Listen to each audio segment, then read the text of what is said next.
Today, KHOU 11 is hearing from Memorial Hermann after a report from the New York Times that a high-profile transplant surgeon was accused of tampering with his patients' files, denying them potentially life-saving organ transplants. The report comes just days after the hospital shut down its liver and kidney transplant program. Jason Miles live from the Texas Medical Center with the latest. Jason.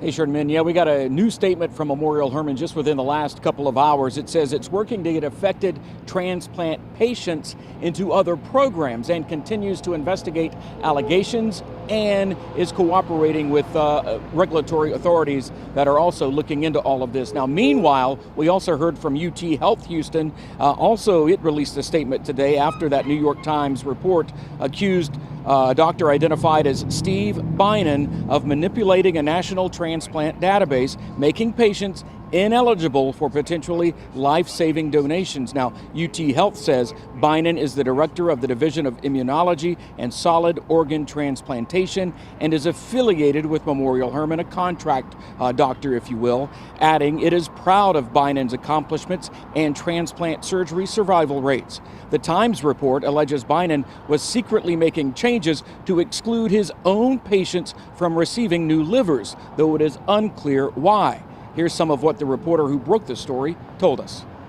What we did find is that if you look at the data, you can see that a disproportionate number of patients at Memorial Hermann have died while waiting for liver transplants. It is unclear exactly how many patients are affected by the recent transplant stoppage here at Memorial Hermann. That's something that's part of the hospital's internal investigation and that of the Department of Health and Human Services, which acknowledged the, quote, severity of the allegations. And we got a lot of statements from multiple entities, including a couple of hospitals and HHS. You can read all of those in full on KHOU.com. Reporting live from the Texas Medical Center, Jason Miles, KHOU 11 News. Hermann. All right, thanks, Jason. So many questions. We'll see you later.